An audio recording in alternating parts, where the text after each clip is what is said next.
네, 안녕하세요. 뉴스 잉글리시와 G2 인베스터에서 전해드리는 테크 아시아. 오늘 날짜는 2025년 12월 4일입니다. 베트남의 전기차가 지금 질주하고 있습니다. 올해 1월부터 9월 말까지 3기의 분기 동안에 베트남의 전기차 판매가 전년 동기 대비해서 무려 84%나 오르고 있습니다.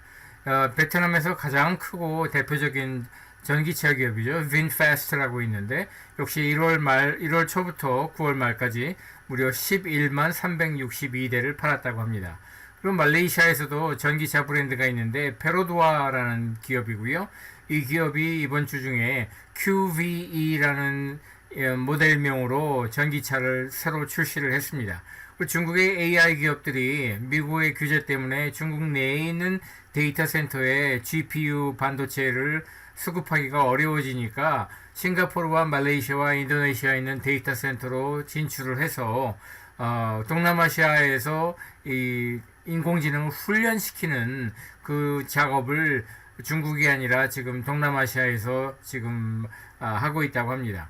그리고 데이터 센터에 관심이 또 많은 나라가 일본이죠.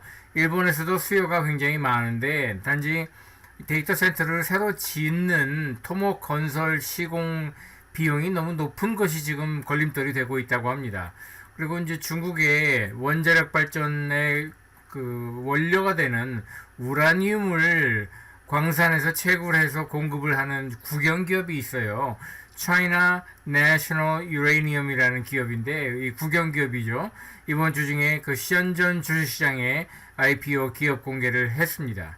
그리고 미국의 방산기업이죠. 안두릴이라고 이 신생 벤처 기업이에요. 그런데 이 안두릴이라는 벤처 기업이 일본 내에서 생산을 지금 검토하고 있다고 합니다. 그럼 한 꼭지씩 제가 짚어드리겠습니다. 먼저 이제 중국 전기차 시장 성장률이 꺾이면서 동남아시아 시장은 아주 쑥쑥 자라고 있습니다. 그래서 베트남에서만 1월부터 9월 말까지 자동차 시장이 전년 대비해서 18% 성장을 했고, 그런데 또 전기차만 따로 떼어놓고 봤을 적에는 전년 동기 대비해서 84%나 성장을 했다고 합니다. 뿐만 아니라 이 베트남의 대표적인 전기차 기업이 vinfast라고 있죠. 베트남뿐만 아니라 아세안 11개국 중에서 그 전기차 기업으로서는 가장 큰 기업인데요. 나스닥 주식시장에 상장을 해서 VFS라는 티커 심볼로 거래가 되고 있기도 하죠. 1월부터 9월까지 무려 11만 302대를 팔았고, 이는 그 중국의 BYD가 베트남 시장에서 7만 대를 파는 것과 굉장히 대조적이죠. 그런데 이제 vinfast의 가장 큰 약점이라고 한다면은 베트남 내수 시장에서는 뭐 압도적인 1위이지만 베트남을 벗어나면은 아직까지는 뭐 실적이 미미하다는 것이죠. 그래서 전체 판매 실적의 94%를 베트남 내수 시장에서 올리고 있다고 합니다. 자, 다음 여기 보이는 것이 이제 말레이시아 자동차 브랜드 페로도아라고 말씀드렸죠. QVE라는 모델명으로 전기차를 이번 주 중에 출시를 했고요. 특이하게도 이게 이제 배터리를 갈았다 끼웠다 이렇게 탈착식으로 배터리를 교환하는 방식으로 설계가 됐어요. 그래서 이거는 이제 Battery as a Service라고 하는데, 이 자동차에 들어가는 그 배터리는 중국의 CATL에서 공급을 받는다고 합니다. 자, 다음은 이제 왼쪽 차트는요, 중국의 그 AI 인공지능 투자 현황을 가장 왼쪽 막대 그래프는 2024년, 그리고 가장 오른쪽은 2030년 전망치까지 두 가지로 나누어서 보여주고 있어요. 군청색은 이제 AI 서버에 투자하는 투자 그 액수를 10억 유안 단위로 지금 보여주고 있고요. 그 다음에 연한 파란색이죠. 하늘색은 네트워킹, 그러니까 그 서버들이 서로 네트워킹을 하는데 필요한 그런 장비가 또 있잖아요. 거기에 또 투자하는 금액을 역시 이제 10억 위안 단위로 지금 보여주고 있습니다. 꾸준하게 늘어나고 있죠. 일정하게. 그래서 중국 AI를 지금 주도하는 기업으로는 알리바바와 바이트댄스를 꼽을 수 있는데, 두 기업 모두 이제 미국의 어떤 규제, 특히 엔비디아가 중국 전용으로 만든 어떤 그 스펙이나 사양을 미국에서 파는 것보다 조금 낮추어서 좀 공급하는 그 H20이라는 GPU가 있는데 그 반도체마저도 수출을 제한을 하고 나서니까 그런 미국의 규제를 피해서 싱가포르, 말레이시아, 인도네시아에 있는 데이터 센터를 활용한다고 합니다. 그런데 대표적으로 또 중국의 인공지능 그 라지 랭귀지 모델을 개발해가지고 깜짝 놀라게 한 기업이 있죠. 딥시크라고요. 예, 그 딥시크는 저비용 고효율을 내세우는 그 AI 인공지능을 하지 않습니까? 그래서 이 기업만큼은 중국 내에 있는 데이터 센터를 활용해도 자기네들은 충분하다. 그렇게 지금 호언장담을 하고 있습니다. 자, 다음 차트는 여기 왼쪽의 차트는요. 세계 주요 도시에서 이거 지금 한국의 서울이나 부산은 없습니다. 하지만 전 세계적으로 주요 도시에서 지금 데이터 센터를 짓는데 필요한 비용을 이렇게 표시한 거예요. 그러니까 제일 표시한 단위는 그러니까 전력으로 1와트당 그 미국 달러가 얼마가 들어가느냐 뭐 그걸 표시한 건데 일본 지금 도쿄와 오사카가 각각 1등과 4등으로 지금 제일 비싸게 비용을 들여서 데이터 센터를 지을 수밖에 없는 그런 상황입니다. 세계 최고 수준이죠.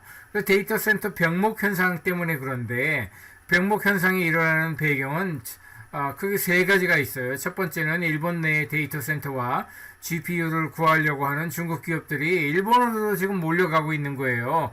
그래서 갑자기 지금 중국 기업들 때문에 일본 내에 있는 데이터 센터 수요가 폭증을 하고 있는데 그걸 지금 맞추지 못하고 있는 거죠.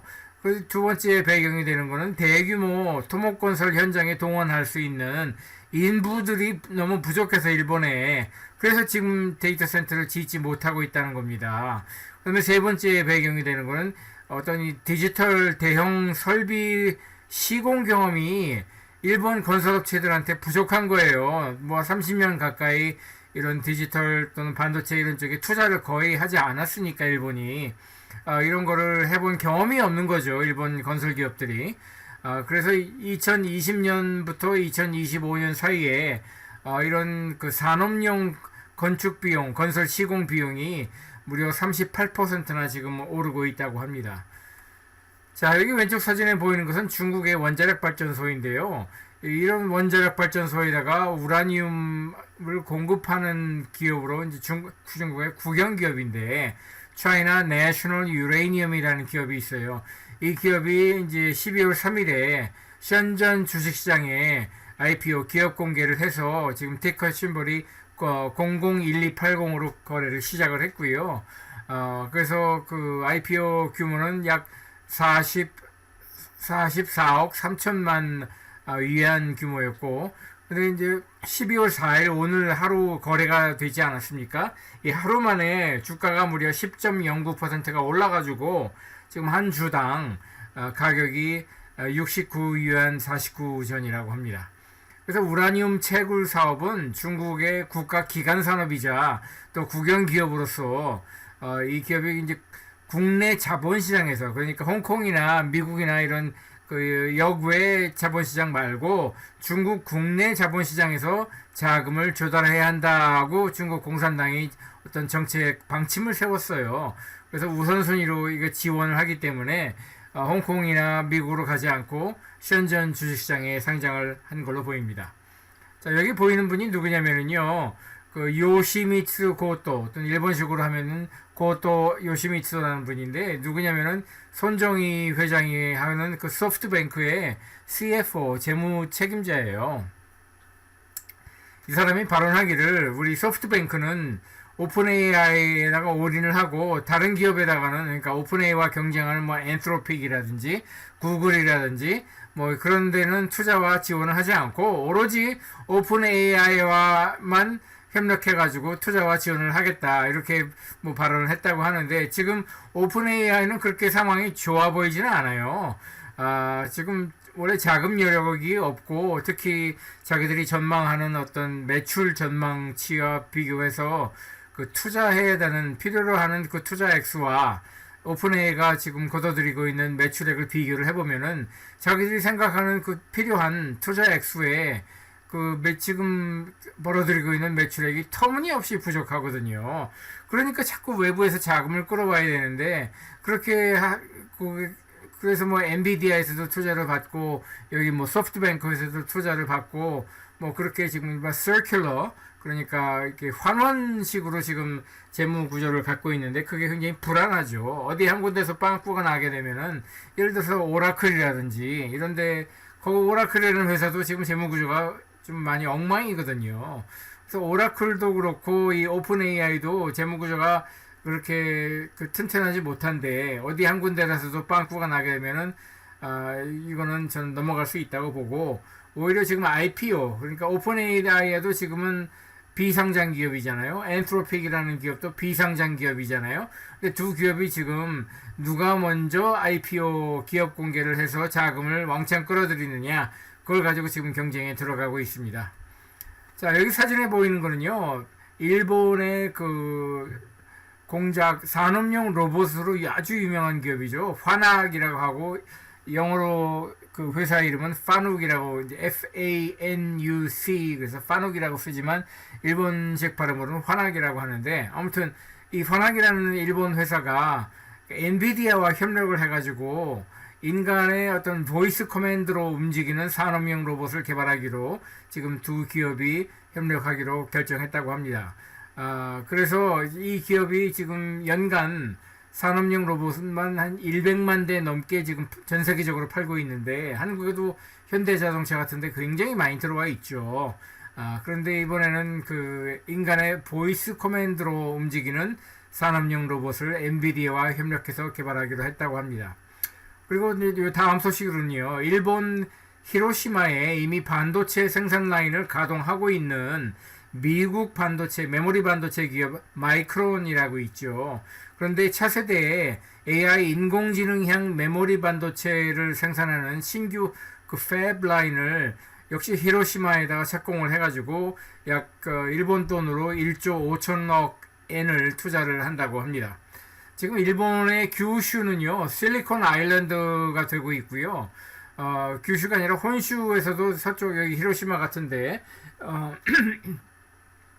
이런데도 이제 일본판 실리콘밸리가 지금 되어가고 있어요. 그래서 일본 정부와 어떤 일본 기업들이 아주 이번에는 마음은 먹고, 뭐 타이완의 TSMC도 유치를 해서 지금 구마모토의 TSMC가 지금 생산 라인을 가동하고 있잖아요. 그래서 일본이 반도체 부흥에 아주 제대로 마음을 먹고 있는 것 같습니다. 자, 그 다음 소식은요. 여기 왼쪽에 보인 사진은 상하이 주식시장에 새로 2년 전에 새로 만든 스타마켓이라는 별도의 어떤 한국으로 치면은 코스닥 같은 그런 기술 기업들 중심으로 50개 기업으로 출발한 그런 주식시장입니다.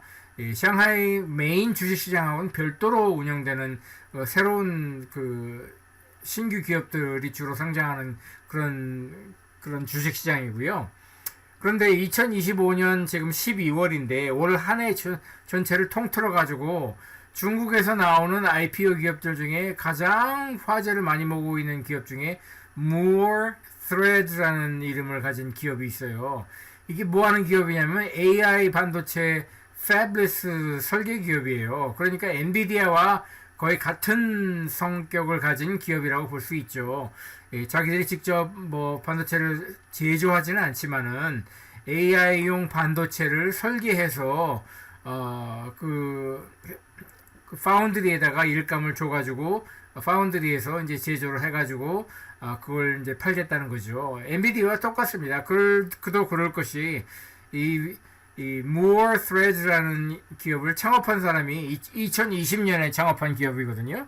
이 창업한 사람이 누구냐면 짱지엔쫑이라고 엔비디아의 중국 현지 법인장을 오래 했던 사람이에요.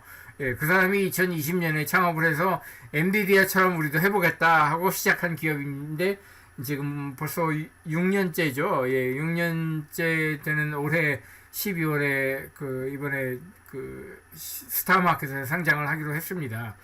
그래서 이 IPO를 앞두고 투자자들이 엄청 관심을 지금 관심을 받고 있고요. 기업 가치는 지금 약 537억 미국 달러로 537억 달러 규모로 지금 생각하고 있고, 그게 이제 죄송합니다. 537억 유안이고 미국 달러 기준으로는 76억 달러죠. 기업 가치에다가 IPO로 이제 기대할 수 있는 거는 한 주당 114.28 유안 가격에, 주당 가격에 7천만 주를 발행을 해서 중국 위안으로 80억 유안 또는 미국 달러로는 11억 달러 정도의 자금 유치를 전망을 하는데, 그 공모주 시간이에요. 예, 공모주 경쟁이 무려 4,126배나 된다고 합니다. 그러니까 이 한 주를 얻기 위해서 무려 4,126배의 경쟁이 붙은 것이죠. 어마어마한 경쟁이네요. 자, 오늘 마지막 소식은요. 타이완에서 TSMC에다가 뭐 각종 소재와 부품을 공급하는 협력사로 독일의 머크 일렉트로닉스라는 회사가 있어요. 예, 이미 타이완에서 TSMC와 협력을 하고 있죠. 근데 이번에 또 그 TSMC에 공급해야 되는 그 소재 부품이 그 물량이 늘어나서 그런지 타이완의 그 남쪽 최남단 항구 도시죠. 가오시웅에 그 유로화로 5억 유로를 투자를 해가지고 산업용 가스라든지 뭐 틴필름이라든지 그 밖에 반도체 공정에 필요한 화학 재료를 생산하는 라인을 추가한다고 합니다. 자, 여기까지 그 G2 글로벌 투자와 뉴스 인도시가 전해드린 테크 아시아 전해드렸고요. 왼쪽에 보이는 것처럼 굉장히 다양한 종류의 경제와 금융과 기업 스토리, 뭐 산업 인더스트리 소식을 전해드리고요. 오른쪽에 보이는 것처럼 다양한 소셜 미디어 채널로 컨텐츠를 공급하고 있습니다. 여러분께서 많이 후원해 주시고요. 또 널리 알려주시면 대단히 고맙겠습니다. 그럼 다음 주에 또 뵙겠습니다.